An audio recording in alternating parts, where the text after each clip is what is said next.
반갑습니다.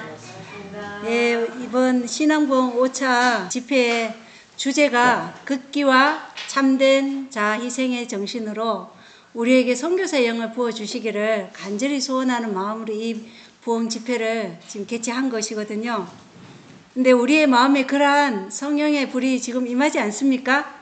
예. 극기와 자아 희생의 헌신적 정신으로 일할 자들에게 세상이 전에 알지 못했던 가장 위대하신 선교사의 영을 부어주시기 위해 지금 기다리고 계시는 하나님을 실망시키지 마시기 바랍니다. 예. 오늘 제가 말씀드릴 내용이 세 개의 비밀 조직들입니다. 그래서 오늘 3부로서 그 시간을 살펴볼 텐데 어떤 사람들은 이것을 음모론점으로 여기는데 실제 우리가 1부, 2부를 살펴보면 전혀 음모론이 아니라는 것을 알 수 있어요. 그리고 우리의 싸움은 혈육의 싸움이 아니라고 그랬죠. 에베소서에 뭐라고 돼 있어요? 하늘의 영들의 싸움이라고 그랬잖아요.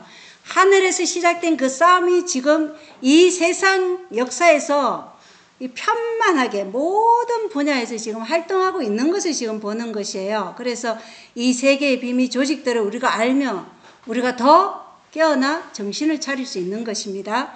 그리고 이 모든 세 개의 비밀 조직들에 대한 자료들은 월터 바이츠 박사님의 강의에서 제가 수집한 것이기 때문에 더욱더 이렇게 명쾌하게 보실 분들은 저희가 링크를 다 올려놓았거든요. 그래서 그 강의를 참조하시면 더 많은 도움을 받으실 거예요. 2부 시간에 제수이 장군과 프랑스 혁명 그리고 나폴레옹에 대해서 다 살펴보았어요. 우리 이거 다 다니엘서 요한계시록에 관련이 있는 것이죠. 그리고 전 세계적인 제수의 산하 조직들을 살펴봤는데 일루미나티, 프리메이슨, 몰타 기사단, 콜럼버스 기사단, 오푸스데이 이런 것들을 살펴보면서 이 비밀 조직들이 우리가 사는 세상에 상당히 큰 역할을 하고 있다는 것을 살펴보았어요. 오늘은 그 세 번째 시간으로 미국 내부의 제수의 산하 조직들을 살펴보겠어요. 지난 시간에는 온 세상에 펼쳐져 있는 제수의 산하 조직들을 살펴보았고 오늘은 미국 내부에 있는 산하 조직들입니다.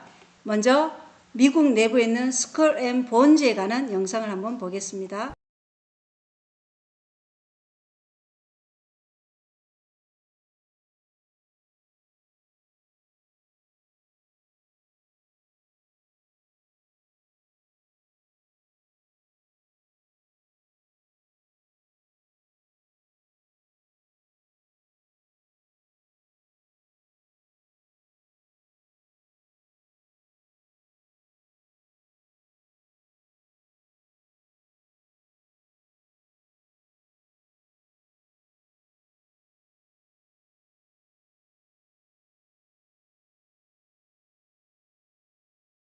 우리가 알고 있는 민주당, 공화당 두 대선 후보가 사실은 다 스컬 앤 본즈 일원이었다는 것을 우리가 알 수 있죠. 그리고 이 존 케리는 기후의 항제라고 불리는 사람이죠. 기후 이 재난에 대해서 많이 말을 하고 다니는 사람인데 공화당과 민주당으로 서로 대적하는 위치에 있는 것 같이 보이나 제수잇은 세계 지배와 개신교 멸절이라는 동일한 목적을 위해 서로 다른 진영에서 각자의 맡은 바 일을 수행하고 있는 것이에요. 보이는 외부 세력들에게는 서로 싸우는 것 같지만 같은 지령 하에서 움직이고 있다는 것입니다. 자, 스컬 앤 본즈는 해골과 뼈는 죽음의 신 주피터를 상징하고요. 그들의 숫자 322는 창세기 3장 22절에서 따온 것으로 사람을 신격한다는 것입니다. 창세기 3장 22절에 보라 남자가 우리 중에 하나같이 되어 선악을 알게 되었도다 이렇게 기록되어 있죠. 그것이 이들의 상징입니다. 예일 대학교에 있는 굉장히 폐쇄적인 비밀 결사 조직이에요. 존 케리나 부시 대통령이 뭐라 그래요? 비밀이니까 말할 수 없다 그러잖아요. 조직원은 전통에 따라 자신이 이 조직의 멤버라는 것을 부인해야 돼요. 이게 전통이기 때문에 그렇습니다.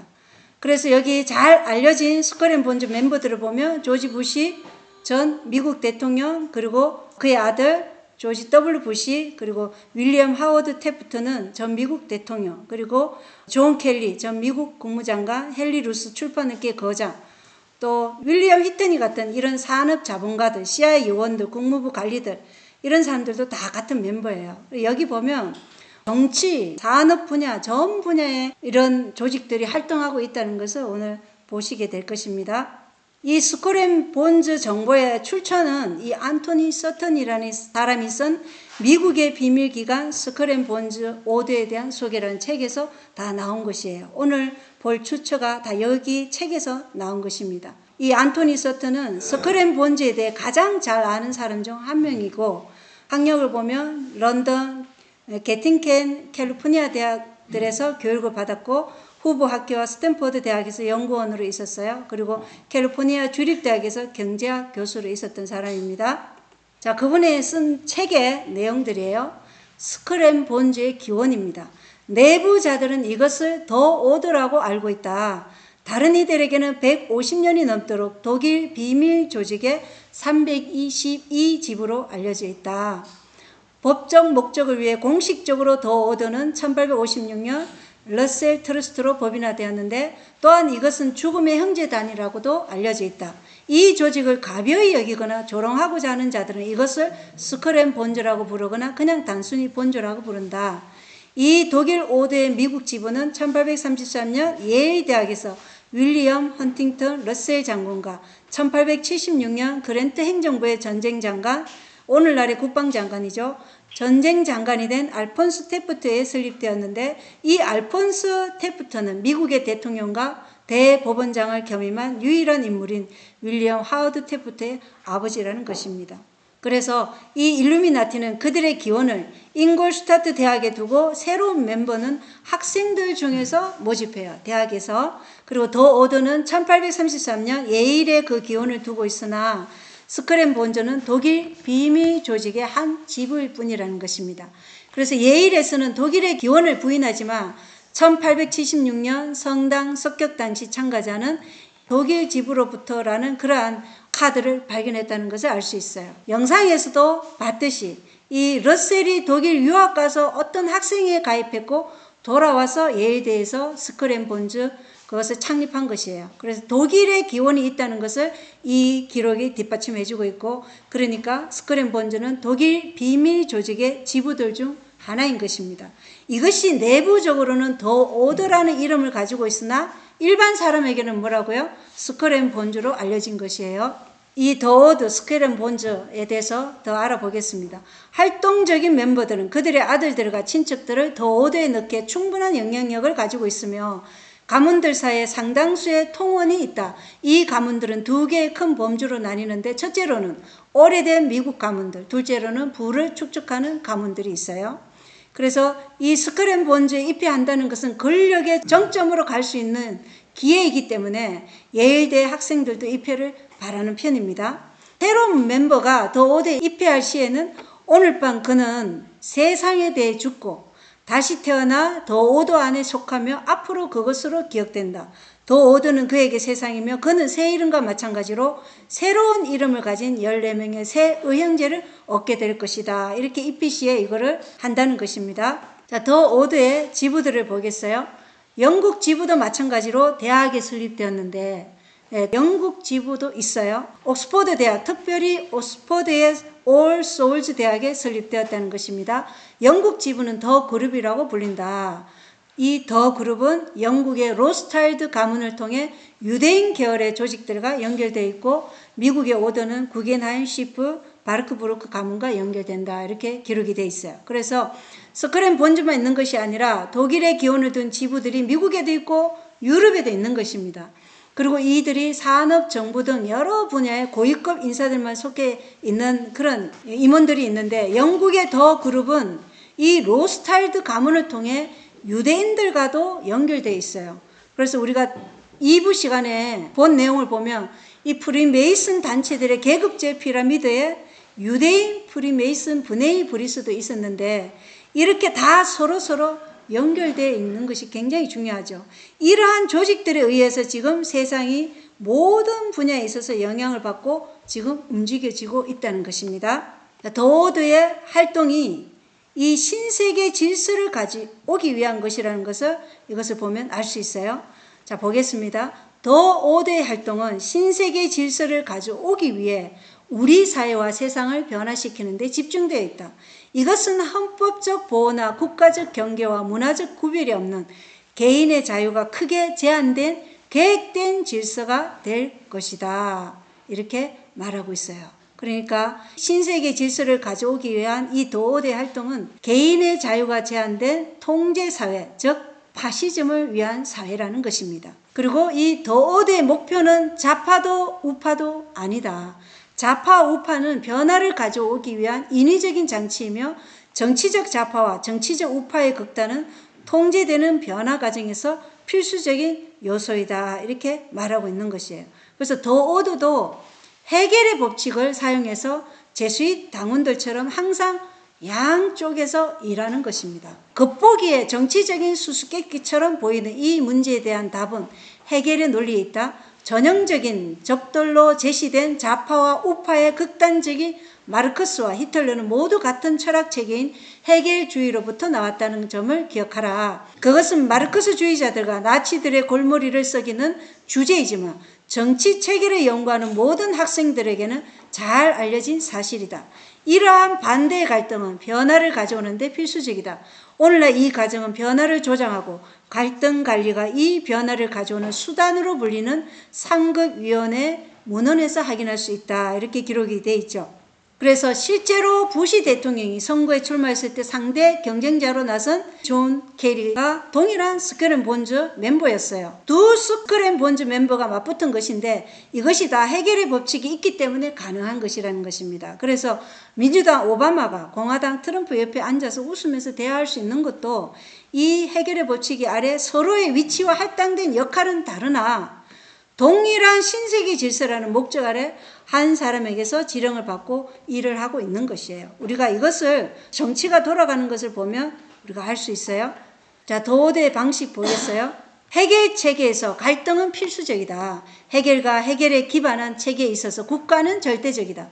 국가는 개인 시민의 완전한 복종을 요구한다. 소위 말하는 이 유기적 체계에서 개인은 스스로를 위해 존재하지 않고 국가 운영에 있어서 본연의 역할을 수행하기 위해서만 존재한다.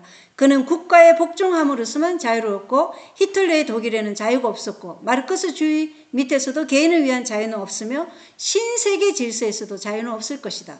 이것이 조지 오웰의 1984년처럼 들린다면 그렇다. 이렇게 기록되어 있다는 것입니다. 그래서 도어도에서의 자유란 개인이 국가에 복종함으로써만 자유를 얻는 것이고 히틀러 밑에서도 마르크스주의에서나 신세계 질서에서도 개인의 선택권은 없다는 것입니다.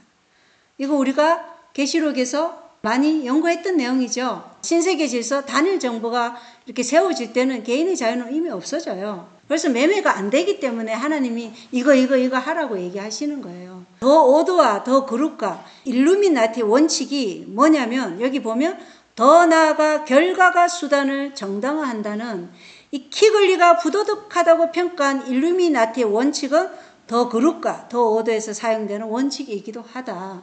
결과가 수단을 정당화하기 때문에 그들의 목적을 위해서 무엇이든 다 할 수 있는 게 제수의 산하 조직들이라는 것입니다. 그래서 이들의 조직들은 뭐예요? 시체처럼 복종하는 거예요. 그러니까 나중에 이 신세계 질서가 되면 모든 개인은 뭐예요? 그들이 말하는 말에 시체처럼 복종하는 사회라는 것입니다. 이것이 천주교의 그 원칙과 거의 유사하다. 이렇게 지난 시간에 우리가 살펴보았어요. 그리고 해겔의 법칙이 A와 B가 서로 대립된 상태에서 혼란을 일으켜서 그들이 원하는 결과 C를 얻기 위한 것이 해겔의 법칙이에요. 그러니까 공화당과 민주당이 서로 대적하는 위치에 해서 분열을 일으켜가지고 그들이 원하는 통제사회로 가고자 하는 게 해겔의 법칙이라는 것입니다. 그래서 도어드와 더그룹, 일루미나티 원칙 다 동일하게 제수의 원칙과 동일하다는 것입니다. 자유의지를 박탈하고 시체처럼 복종케 하는 것이 이들의 사상이에요. 자, 더오드의 활동을 보겠어요. 한 가지 관찰 결과는 더오드가 새로운 조직의 운영을 시작한다는 것이다.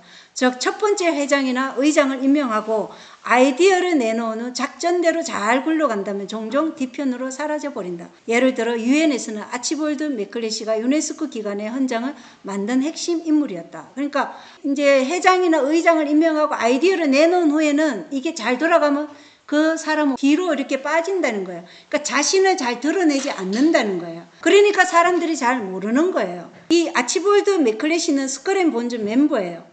더오드는 교회, 법, 통신, 정치, 정부 등등 모든 영역에서 활동하고 있는데 이 교회의 침투의 핵심이 유니온 신학교였어요. 더 오드와도 긴밀한 관련이 있으며 헨리 슬론 코피는 유니온 신학교의 총장인데 유니온 신학교는 무신론자 클럽도 있었다는 것입니다. 그럼 이들은 어떤 종교와도 연합이 가능하고 무신론과도 연합이 가능한 것입니다. 그렇게 뭐가 가능한 거예요? 종교 통합 운동이 가능한 것이에요. 이걸 통해서 이제 1월 법령을 세우려는 것이죠. 자, 법을 보겠어요. 뉴욕의 주요 로펌들은 더 오드로 포화 상태다. 이런 사람들로 포화 상태라는 거예요. 통신도 이 통신산업 분야에 상당한 침투가 이미 진행된 상황이고 정치와 정부, 미국 연방준비제도와 백악관 이런 곳에도 더 오드는 다음과 같은 이름들로 전진을 이루었다. 이렇게 이름들이 나와 있어요. 더 오드는 여러 분야에서 활동하는데 미래 인류의 사고방식을 꼴짓는 교육에 그들이 원하는 바를 이룰 수 있게 해주는 수단 중 하나인 돈을 독점하는 방면에서 활동하고 있어요. 그리고 법률도 국가의 뜻을 강요할 권한으로 세계 국가를 위해서는 세계 법과 세계 법정이 필요되기에 법률에서도 활동하고 있어요. 정치에서 국가의 방향을 제시하고 경제를 통해 부를 창조하고 역사 또한 자신들에게 유리한 입장에서 기록할 수 있어요. 그리고 심리학으로 사람들의 생각을 통제하는 수단을 이용하고 자선사업 같은 경우는 사람들이 자신들에 대해 좋게 생각하도록 하기 위해서 해야 하는 것입니다. 의학은 거대한 사업이에요. 팬데믹 때 누가 돈 버는지 아시죠? 다 그러한 것들이 작용해서 부와 함께 이 의학이라는 이 거대한 사업을 지금 독점하고 있는 것이에요. 그리고 종교는 영적 믿음이며 많은 사람들의 행동의 원동력이에요. 이 종교를 통해서 이끌어 간다는 것입니다. 그리고 미디어를 통해 현대 사건들에 대해 사람들이 어떻게 생각하는지를 통제할 수 있어요. 어떻게 해요? 미디어에서 다른 방송사지만 똑같은 말을 계속하면 사람들이 그걸 들으면 어떻게 될까요? 세뇌되는 거예요. 그래서 미디어도 장악하고 있는 것이죠. 그들을 따를 자를 임명할 수 있는 권력까지도 그들은 다 행사하고 있다는 것입니다. 보헤미안 클럽을 한번 보겠습니다. 1982년 8월 2일 뉴스위크 잡지는 다음과 같이 보도했는데 샌프란시스코에서 북쪽으로 75마일 떨어진 곳에 있는 세계에서 가장 호화스러운 여름 휴양지 보헤미안 그로브는 현재 운영 중이다. 엄중하게 경비되는 2,700에이커 규모의 이 휴양지는 하버드 후보 이후 모든 공화당 대통령들이 소속되어 있는 매우 특별한 특권층을 위한 샌프란시스코의 남성 전용 보헤미안 클럽의 시설이다. 이렇게 기록이 되어 있어요. 여기 멤버들을 보면 보헤미안 클럽의 목록에서 술취라는 사람은 작가이고 백텔은 억만장자 사업가예요. 포드는 전 미국 대통령, 키신저는 전 미국 국무장관, 헨리 키신저 아시죠? 그리고 버클리 주니어는 작가고 내셔널 리브 잡지 창간한 사람이에요.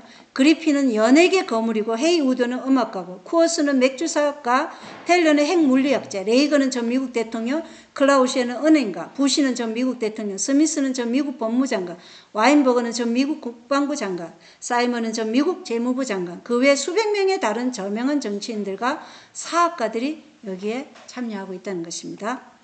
보헤미안 클럽에 대한 영상을 한번 보겠습니다.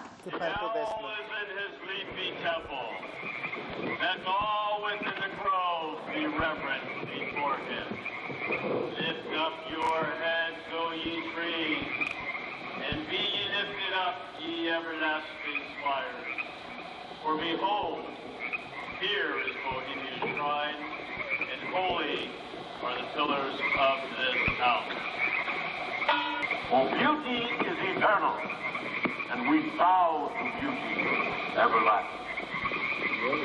For lasting happiness, return to one alone, and she surrounds you now.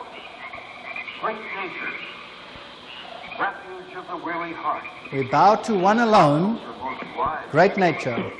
She is ever faithful. Other friends may fail, so must ye come as children. Little children that believe nor ever doubt her beauty and her faith. Bohemians and priests, our funeral pyre awaits the corpse of care. Prince of all mortal wisdom. Now, Bohemia, we beseech thee, grant us thy counsel.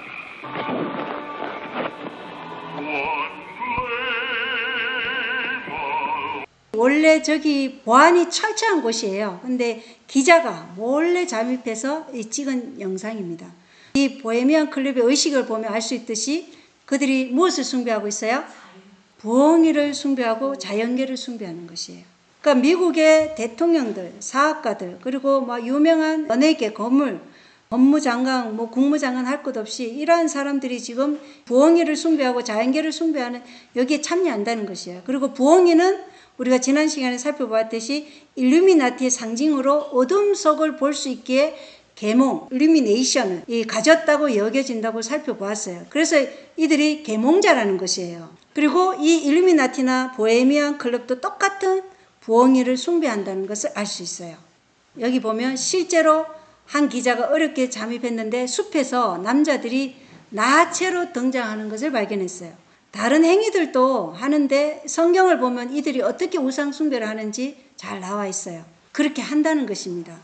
이 의식은 사제들은 후드 달린 붉은색 의복을 입고 등장하면서 시작해요. 어떤 이들은 횃불을 들고 어떤 이들은 케어라는 보살핌이라는 이름의 나무 시체가 담긴 나무관을 들고 오죠. 그리고 행진은 시멘트로 만들어진 이 거대한 부엉이 형상이 내려다보고 있는 강가에 갈 때까지 계속되고 있는 거예요. 그리고 사람들이 모여서 볼 때 사제직을 맡은 사람이 횃불로 불을 지르러요. 그리고 장례식 불이 붙고 노래를 부르러요. 그리고 이들은 부엉이를 숭배하고 어둠 속을 볼 수 있는 부엉이에게 일루미네이션, 저 깨달음이 있다고 믿는 자들이에요.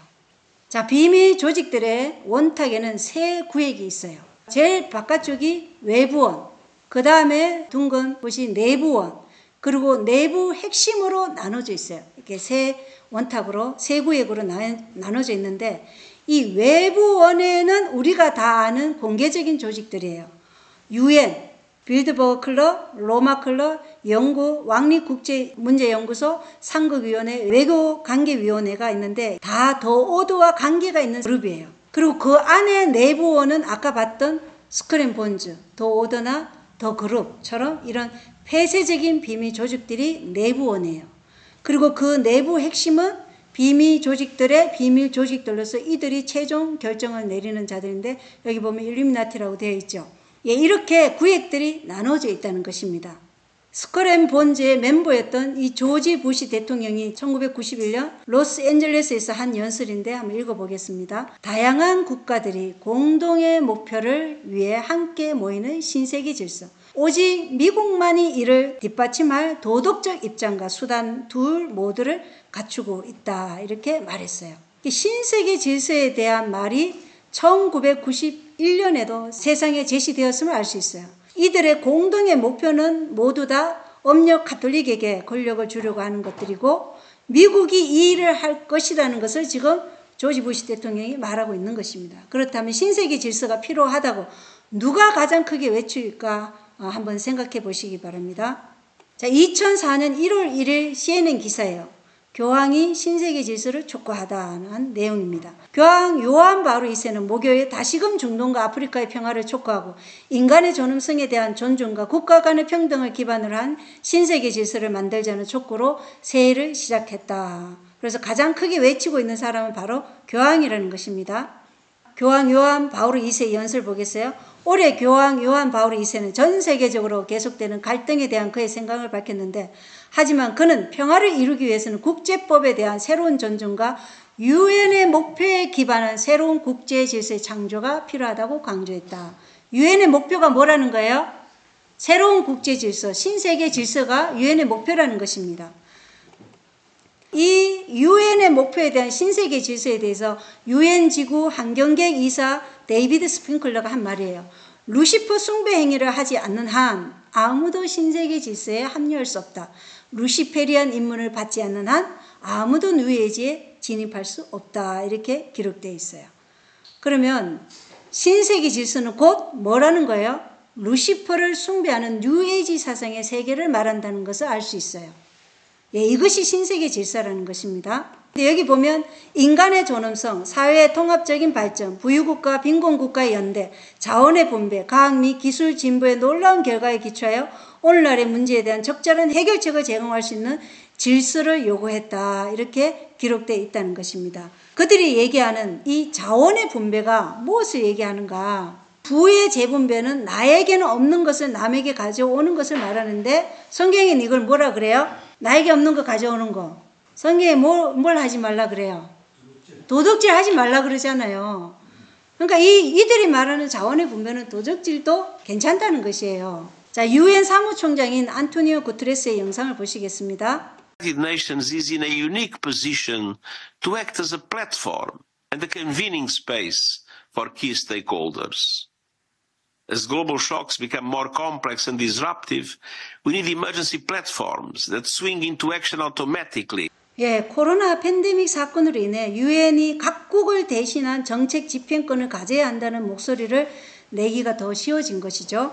이 영상은 신세계 질서와 프란치스코 교황과 그렛 이셋을 주장하는 클라우스 슈바카의 관계 영상인데 지난번에 제가 보여드렸지만 한 번 더 보도록 하겠습니다. 우리가 이것을 이해하는 데 도움이 되기 때문입니다. 프란치스코 교황은 왜 그들을 돕는가라는 영상입니다. The missing link surfaces at last. New video of Klaus Schwab of the World Economic Forum, connecting the dots between revolution in the Catholic Church 60 years ago and the Great Reset. Why did they get rid of Pope Benedict and install Jose Mario Bergoglio to the chair of St. Peter? And what's the connection between the global lockdowns of today and a bizarre middle-of-the-night ceremony that took place some 55 years ago, deep in the catacombs beneath the streets of Rome? 92-year-old Father Luigi Battazzi is the last known survivor of a secret pact that experts say may have influenced Pope Francis. Signed 50 years ago at the time of Vatican II by Catholic bishops in this underground church in Rome. Called the Pact of the Catacombs, it vowed to create a poor church for the poor, the same church Pope Francis says he wants today.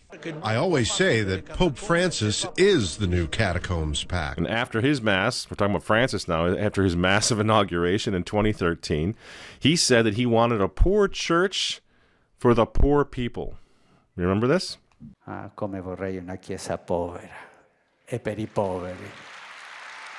Quote, "We will do our utmost so that those responsible for our government and for our public services make and put into practice laws, structures, and social institutions required by justice and charity, equality in the harmonic and holistic development of all men and women, and by this means bring about the advent of another and new social order," end quote. Also known as the New World Order. Bishop Helder Camara, or Camara, to anglicize it, the self-identified socialist archbishop from Brazil, whom Francis would declare a servant of God in 2015. He is the role model of one Jorge Mario Bergoglio. It was Archbishop Camara who on November 16th, 1965, led 42 powerful council fathers, bishops, down into the catacombs to sign the Catacombs Pact. There's a bit more on that. They also vowed to put pressure on international organizations to help change the economic structures which they said exploit the poor. These are all points that are remarkably similar to Pope Francis's agenda for the church today. He's got one more point on his resume. He was a major influence on a young Klaus Schwab. I give you one example which for me was probably a crucial moment in my life. I traveled for the first time to Brazil. I met a priest who was known at that time as the priest of the poor people. His name was Don Helder Camara. And he brought me to the favelas of Recife, and I was so shocked. And I said, I have to invite this bishop to Davos to tell the people what poverty is. So I invited him to the annual meeting in Davos. But then when I came back in Switzerland, I found out that actually he was forbidden at that time to speak in Switzerland because he was considered to be a communist. And I said, this is for me a test. But then I noticed that many companies told me, if you invite this person who is so much against business, we will not come to Davos anymore. And that's where I had to stand to my values, Yeah. even at the risk that I would have to give up the World Economic Forum. Wow. But it went very well. I have to say, the audience in Davos listened to him. They also vowed to put pressure on international organizations to help change the economic structures which they said exploit the poor. These are all points that are remarkably similar to Pope Francis's agenda for the Church today. It's the same revolution. It's the same players, in fact. The Great Reset was indeed hatched in a catacomb beneath the streets of Rome at the close of the Second Vatican Council in 1965. And it just took a while to get to the point politically where it is now. But it's the same movement.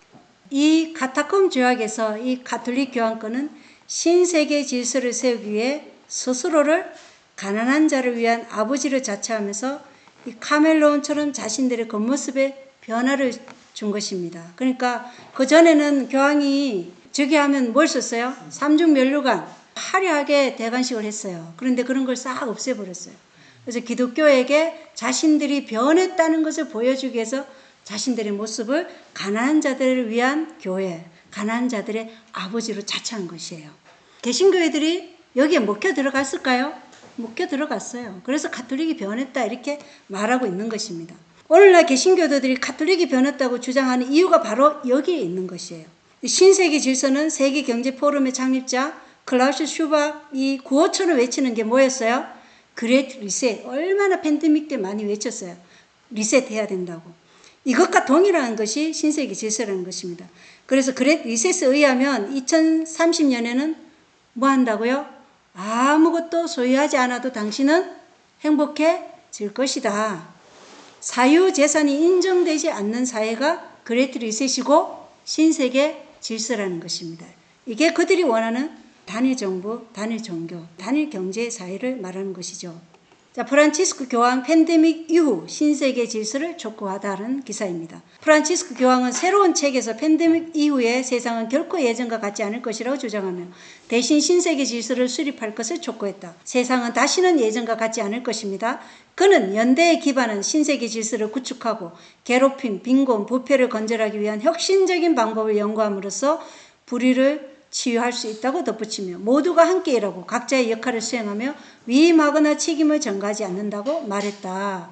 세상은 다시 예전과 같지 않을 것이다. 이것도 클라우스 슈밥이 굉장히 많이 말했던 내용이죠. 신세계 질서는 불평등을 건절하고 환경을 보호하는 데 기초할 것이라고 교황은 하근했다.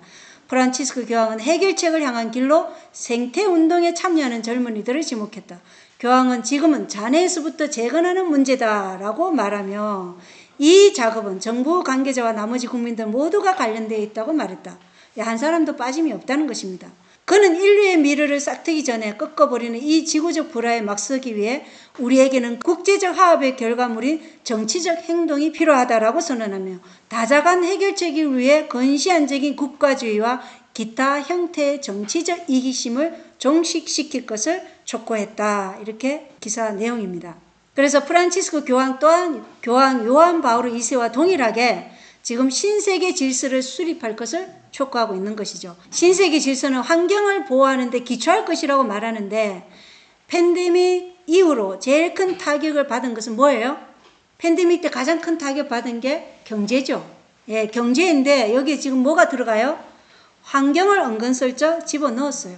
그래서 팬데믹이 1월 법령을 세우는 신세계 질서를 세우려는 인문격이라면 기후재난은 이 1월 법령을 세우기 위한 촉매제가 될 것이라는 것입니다. 그리고 환경보호 활동을 열심히 하는 청소년들과 연결시켜서 지금 뭘 추진하고자 해요? 신세계 질서를 추진하고자 하는 것입니다. 우리의 아이들의 교육이 왜 중요하냐? 우리가 하나님의 말씀대로 교육하지 않으면 이 아이들은 누구의 지금 사자로 일하는 거예요? 예, 이 신세계 질서라는 사탄의 대리자의 그 영향을 받아서 그들의 일을 하고 있는 거예요. 몰라요, 알아요? 모르고 하는 거예요. 예, 이게 심각한 우리의 교육 현실이 지금 엘렌 하이시 말한 그 교육개혁을 지금 시급하다는 것을 말해주고 있다는 것입니다. 그래서 환경보호 활동을 열심히 하는 청소년들과 연결시켜서 신세계 질서를 추진하고자 하고 있고 우리의 청소년들이 학교에서 기후운동을 통해서 신세계 질서에 대해 세뇌를 받는 것입니다. 이렇게 세뇌 받으면 그 아이들이 나중에 부모는 이런 신앙과 반대된다면 부모하고 자식이 뭐가 되겠어요? 원수가 되는 거예요. 우리가 이러한 세상에 지금 살고 있다는 것입니다. 그래서 새롭게 질서를 구축하려면 기존에 있던 질서를 무너뜨려야 하기에 팬데믹을 통해 기존 경제와 사회적 질서를 무너뜨리고 그 팬데믹 잔해에서부터 그들이 원하는 새로운 세계를 재건한다고 지금 말하고 있어요. 지금은 잔해에서부터 재건하는 문제다. 팬데믹이 왜 필요했는가? 리셋을 하기 위해서요. 신세계 질서를 수립하기 위해서는 반드시 이게 필요했기 때문에 그렇게 한 거예요. 그래서 여기 보면 이 신세계 질서는 절대적인 권력으로 사람들을 억압하고 통제하는 신성 로마 제국의 부활일 것이라는 것입니다. 여기에 적용되는 대상은 여기 뭐라고 그랬어요? 모두이다 이렇게 돼 있어요. 아무도 예외는 없다는 것입니다. 그래서 국제적으로 연합하여 정치적 행동을 해야 한다고 말했어요. 팬데믹 때 끊임없이 얘기했어요. 국제적으로 연합하여 정치적 행동을 해야 한다. 각 종교 교파들에게도 다 그렇게 했습니다. 이러한 해결책을 위해서는 근시안적인 국가주의나 정치적 이기심은 종식되어야 한다고 이렇게 말하고 있어요. 그러면 그들의 사상과 그들이 추진하려는 일에 동의하지 않는 자들은 다 누구예요? 다 근시안적이고 이기적인 자들이라고 말하는 것이에요. 이 기사를 잘 살펴보면 그렇게 적혀 있다는 것입니다. 그럼 누구를 향한 것이에요? 하나님의 율법과 예수의 증거, 예수의 믿음을 가진 자들을 이기적이고 근시안적인 자들이라고 말하는 것이에요. 프란치스코 교황이 신세계 질서의 수립을 위해 지금은 잔해에서부터 재건하는 문제다 이렇게 얘기하기 시작하자 전 세계 지도자들도 하나같이 똑같이 말하기 시작했어요. 사용하는 단어는 조금 다르지만 취지를 보면 다 신세계 질서를 말하고 있다는 것을 우리 영상을 통해서 보겠습니다. It's a very pertinent question to ask, how do we build back better? To build back better or whatever. We have a chance to reset the clock and build back better than before. To build back better than before.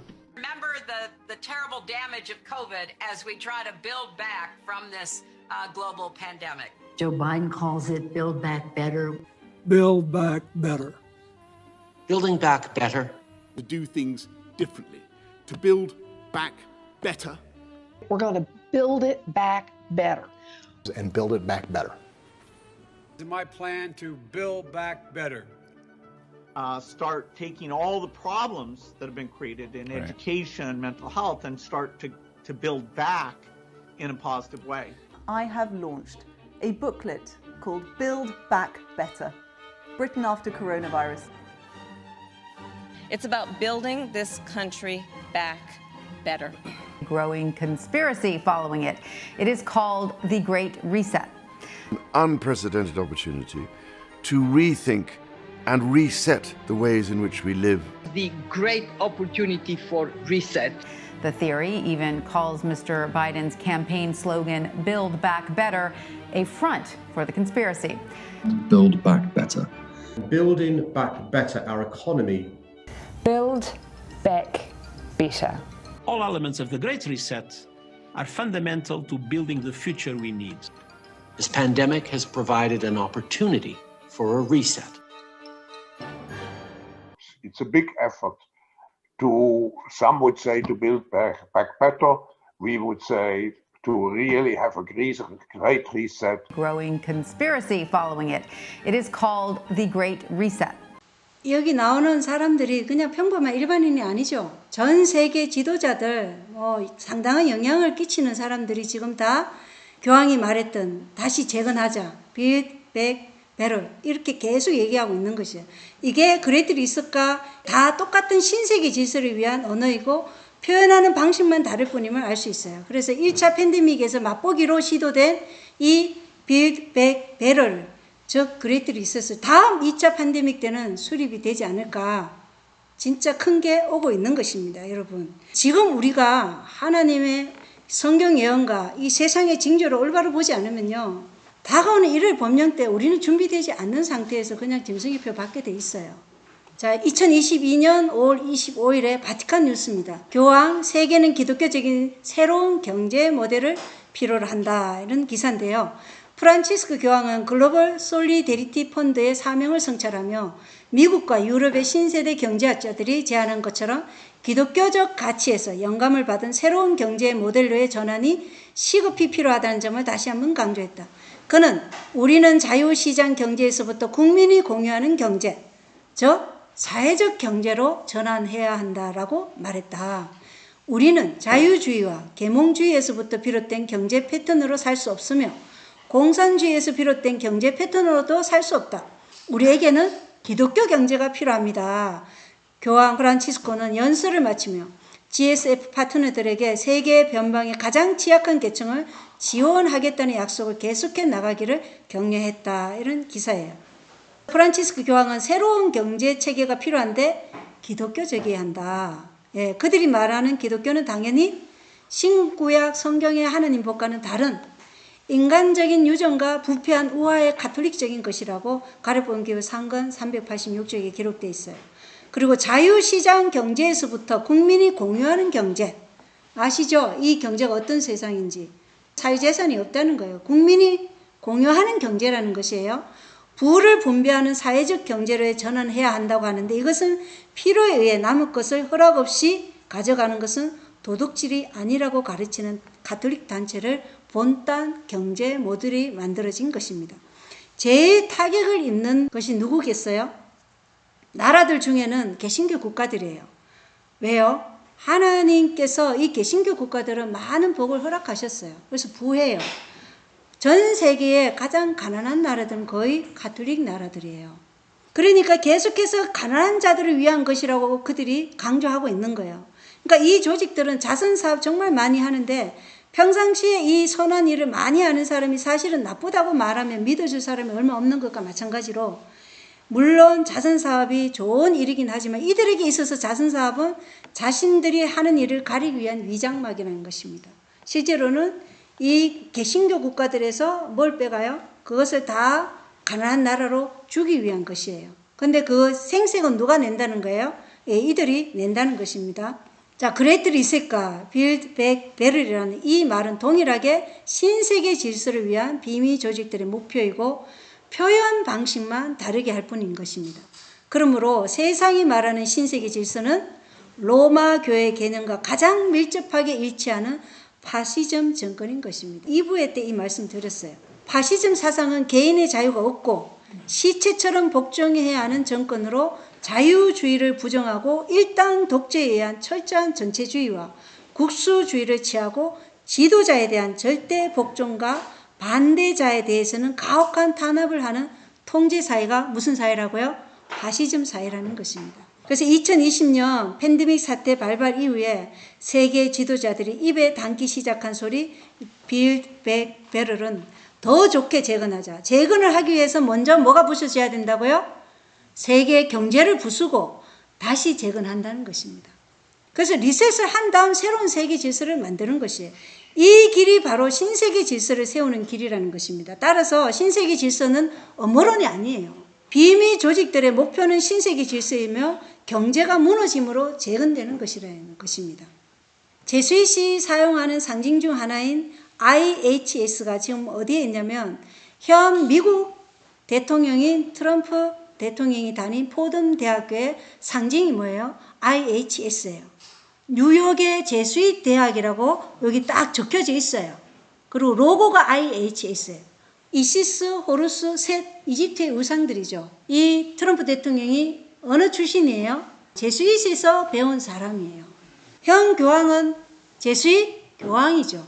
예, 그들이 이루고자 하는 세상은 신세계 질서라는 것입니다. 그래서 이 제스윗 대학에서 그들의 사상을 주입받은 사람이 이 현재 미국 47대 트럼프 대통령이라는 것입니다. 그렇다면 그가 미국을 어느 방향으로 이끌고 가겠는가 우리가 생각해 볼 수 있죠. 신세계 질서를 위한 방향이 이미 분명해요. 그렇기 때문에 지금 각자의 역할은 다르나 자기 맡은 분야에서 최선을 다하고 있는 것입니다. 그래서 계시록 13장 15절에 보면 종교와 국가의 연합이라는 짐승의 형상이 어디에서 형성될 것이라고요?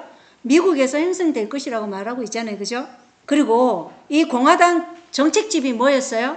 프로젝트 2025잖아요. 프로젝트 2025와 트럼프 대통령의 조합이 이 신세계 질서를 위해 구축된 것임을 알 수 있어요. 그래서 제수익 교황과 제수익 사상을 주입받은 미국의 대통령, 이것이 오늘날 우리에게 무엇을 말해주는가? 가래 뽑은 기별 상권 387쪽에는요. 이 세상이 천주교의 압력뿐만 아니라 짐승의 우상인 개신교의 압력을 느끼게 될 것이다. 이렇게 말하고 있어요. 1260년 때는 로마 교황권의 압력뿐이었어요. 근데 이제는 뭐예요? 로마 교황권과 개신교가 연합해서 압력이 가해질 거예요. 거기에 가장 강력한 나라가 미국이 뒤에서 그것을 미루고 있다는 것입니다. 1260년의 교황권의 종교 암흑시대 때 예수님을 진정으로 따른 사람들을 몰살할 뻔했는데 이 암흑시대보다 더 심한 게 지금 오고 있는 것이에요. 그래서 가래뽑은 기별 상권 387쪽에는 미국이 가장 큰 위기와 암흑의 장소가 될 수 있다고 기록되어 있어요. 자, 트럼프 대통령의 영상을 한번 보시겠습니다. It has only been 44 days, but the president will have a lot to talk about tonight when he heads up to Capitol Hill to address a joint... 6 weeks ago, I stood beneath the dome of this Capitol and proclaimed the dawn of the golden age of America. Inaugurate a new president and vice president. From that moment on, it has been nothing but swift and unrelenting action to usher in the greatest and most successful era in the history of our country. I return to this chamber tonight to report that America's momentum is back. Our spirit is back. Our pride is back. Members of Congress and to my fellow citizens, America is back. Americans have given us a mandate for bold and profound change.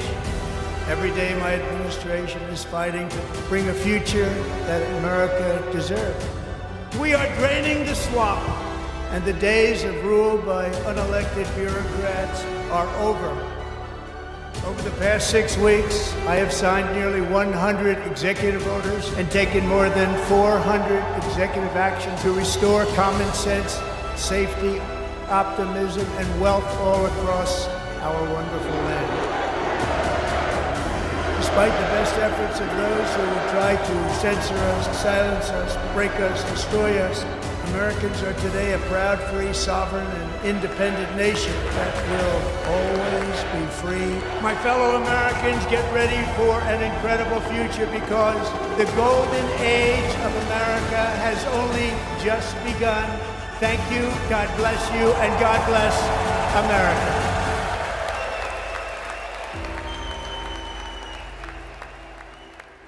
예, 미국이 무슨 시대가 돌아왔다고요?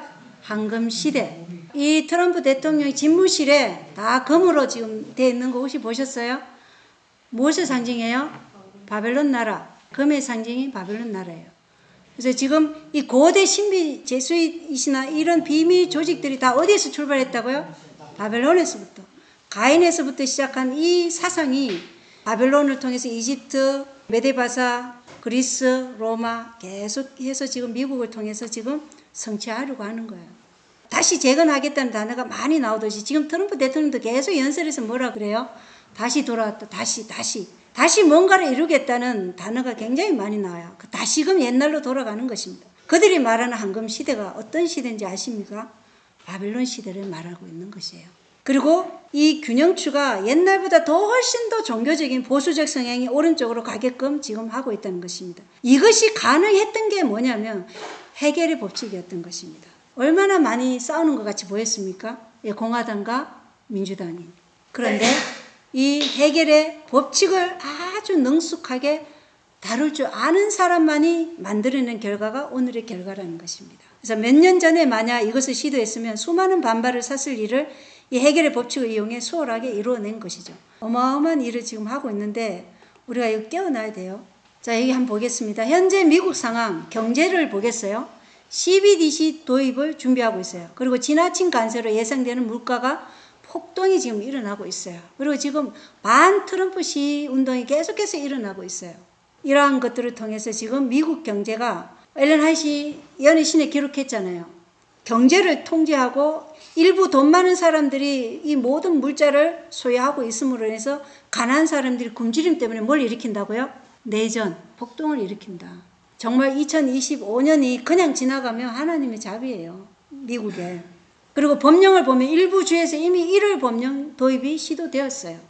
교육, 학교에 10계명 의무해요. 이 10계명은 하나님의 법이 아니죠. 가톨릭이 변경한 그 법이에요. 그리고 종교는 이미 백악관 안에 뭐가 설치되어 있어요? 신앙사무소가 설치되어 있어요. 반기독교적인 편견 건절하기 위한 정부 태스크포스를 설립했어요. 이 반기독교는 뭐예요? 그들이 말하는 신세계 질서, 그들이 말하는 그 기독교, 가톨릭적 기독교에 반대하는 자들을 처벌하기 위한 그러한 태스크포스를 설립했다는 것입니다. 그리고 정치, 프로젝트 2025가 적극적으로 수용하고 있어요. 그래서 프로젝트 2025에 참가했거나 관련 있는 사람들이 상당수가 지금 트럼프 내각에 들어있어요. 이렇게 우리가 지난 시간에 살펴보았습니다. 그리고 미디어에 보면 언론의 자유가 없어요. 트럼프에게 부적절한 질문을 한 기자의 소속 방송으로 바로 문을 닫아버렸어요. 지금 미국의 상황을 보면 알겠지만 경제, 정치, 법률, 교육, 종교, 언론, 의학, 제2차 팬데믹도 코앞에 와 있는 것이에요. 왜냐하면 계속해서 전염병의 위험을 지금 계속 우리에게 알리고 있어요. 그래서 우리 삶에 직접적인 영향을 끼치는 분야들이 신세계 질서를 세우기 위해 준비하고 있는 것을 우리가 볼 수 있습니다. 1월 법령이 이토록 우리에게 가까웠던 적은 결코 없었어요. 이래도 정신 못 차리면 하나님께서 어떻게 깨우실 거예요? 교육체 178에서 179조 읽어보겠습니다. 오늘날 국가들과 개인들은 실수함이 없으신 분의 손에 있는 다림줄로 척증되고 있다. 사람들은 다 자신의 선택에 의하여 자기의 운명을 결정하고 있으며 하나님께서는 당신의 목적을 성취하기 위하여 모든 것들을 지배하고 계시는 것이다. 크신 자존자께서 영원한 과거로부터 영원한 미래에 이르기까지 예언의 사슬을 하나씩 연접시키면서 당신의 말씀 가운데 구획해 놓으신 역사는 시대의 진행 과정에서 오늘날 시대를 보면서 오늘날 우리가 어디에 처해 있는지 또 장래에 무엇을 예상할 수 있을지를 말하여 준다. 분명하죠? 예, 시대의 징조가 우리가 지금 오늘날 어디에 처해 있는지 또 장래에 무엇을 예상할 수 있는지를 말하여 준다는 것입니다. 현재까지 일어나리라고 예언된 모든 사건들은 역사의 페이지를 보므로 그 형적을 찾을 수 있는데 이로써 우리는 장차 올 모든 사건들도 그 차례대로 성취될 것을 확신할 수 있는 것이다. 역사는 동일한 선상에서 반복된다. 끊임없이 예언의 신에서 말하고 있어요. 이 세상의 모든 통치권은 결국은 붕괴된다는 것이 진리의 말씀 중에 명백히 예언되어 있다. 이스라엘의 마지막 왕에게 하나님께서 선고를 내리실 때 주신 예언 중에는 다음과 같은 기별이 있다. 나 주 여호와가 말하노라. 간을 제하며 멸루간을 벗길지라. 낮은 자를 높이고 높은 자를 낮출 것이니라. 내가 엎드러뜨리느니와 이것도 다시 잊지 못하리라. 마땅히 얻을 자가 이르면 그에게 주리라. 이스라엘에서 벗겨진 왕가는 바벨론, 메데바사, 헬라, 로마의 순으로 계속 넘어갔다. 하나님께서는 이것도 다시 잊지 못하리라. 마땅히 얻을 자가 이르면 그에게 주리라고 하셨다. 그래서 세계 비밀 조직들이 아무리 엄밀하게 그들의 계획을 세울지라도 이 세상은 하나님께서 당신의 목적을 성취시키기 위해 모든 것들을 지배하고 있다는 것입니다. 그리고 지금 모든 인류는 자신의 선택에 의해 자기 운명을 결정하고 있어요. 우리가 내딛는 한 걸음이 다 우리의 영원한 운명을 결정하고 있다는 것입니다. 하나님의 백성들은 시대의 진행 과정에서 우리가 처해 있는 위치가 예언의 선상에서 어디쯤인지 또 우리가 이 예언의 선상에서 장래에 무엇을 예상할 수 있을지를 지금 말해주고 있기 때문에 우리가 예언과 시대의 진행 과정을 함께 연구해야 되는 것입니다. 말로만 재림을 말하면서 정작 재림을 위해 무엇을 준비해야 하는지 모른다면 망망대해에서 포류하는 돛담배 신세가 될 것이에요. 세계 비밀 조직들을 통해 교황권이 일시적으로 통치권을 허락받을 것이나 그것은 잠시뿐이에요.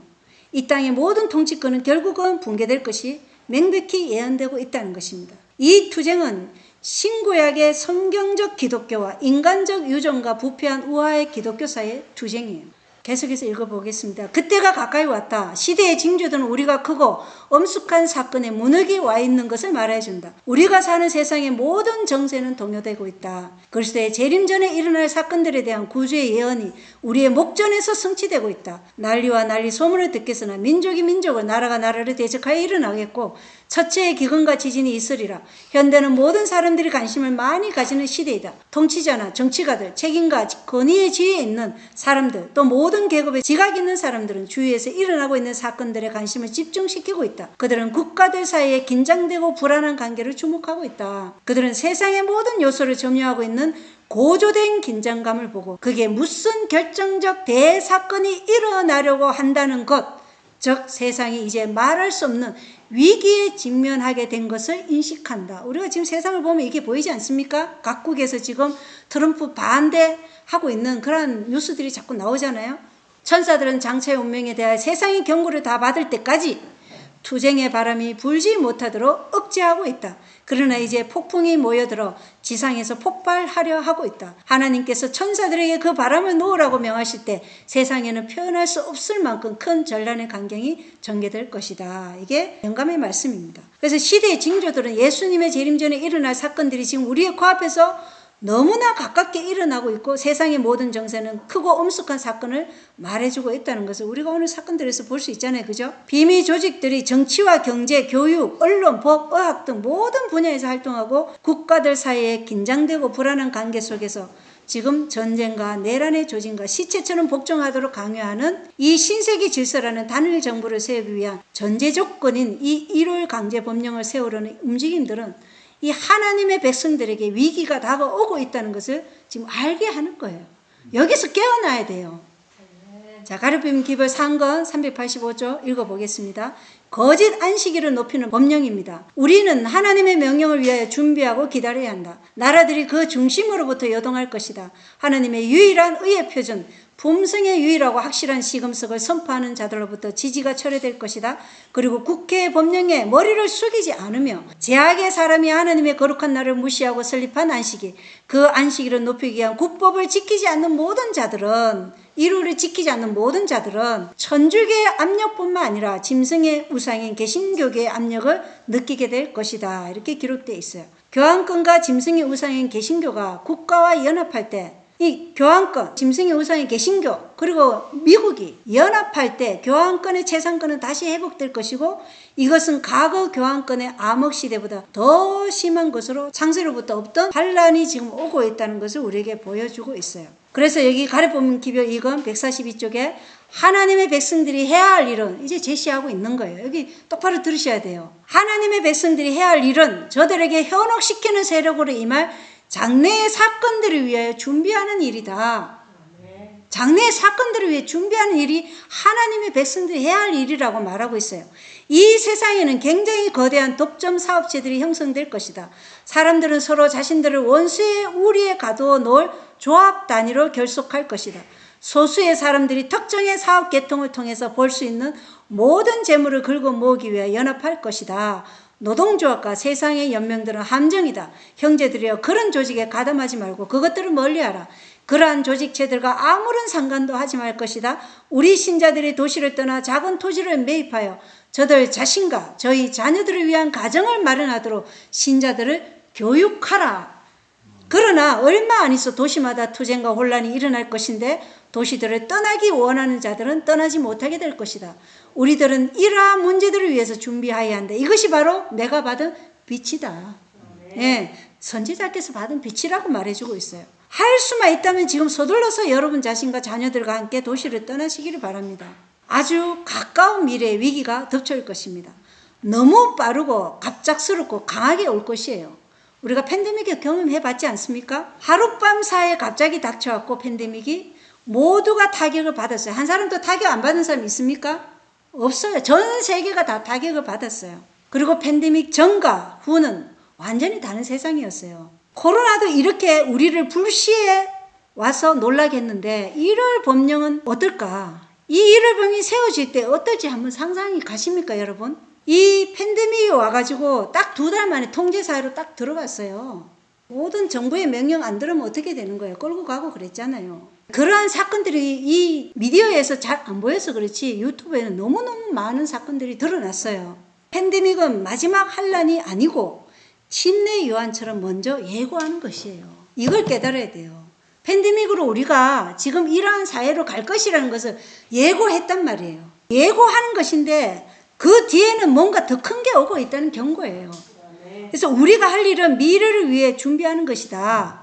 뭐예요? 뭘 준비해야 돼? 첫 번째, 우리 품성 준비해야 되죠. 그리고 뭐예요? 우리 최장로님, 복음의 딴 것까지 전해요. 그때 모든 자들이 이 복음의 기별을 받고 결심한 때 뭐가 끝난다고요? 예수님 재림하신다고 말씀하셨잖아요. 선교하셔야 돼요. 그래서 품성 준비, 그리고 선교, 자급자족을 위한 식량 준비를 해야 되는 거예요. 우리가 식량을 살 수 없어요. 백신 안 맞은 사람 마트에 못 가도록 했잖아요. 그래서 저희가 어떻게 했는지 알아요? 그 전에 가가지고 휴지도 사고 했어요. 왜? 이제 못 가니까. 그래서 이 자급자족의 시골 생활을 반드시 우리가 준비해야 돼. 이 자급자족을요, 우리가 잘 몰라서 그런데, 엘렌 화이트이 말하는 자급자족은 물 자급자족, 전기 자급자족, 에너지 자급자족, 비료 자급자족, 다 자급자족이에요. 우리는 누가 살았던 시대로 돌아가는 거예요? 예, 아브라함이 살았던 시대로 지금 돌아가는 게 자급자족의 시골 생활이라는 것이에요. 그 시대를 위해서 지금 준비하라고, 이게 엘렌 화이트이 받은 빛이라고 지금 말하고 있는 거잖아요. 그죠? 이게 제가 말하는 게 아니에요.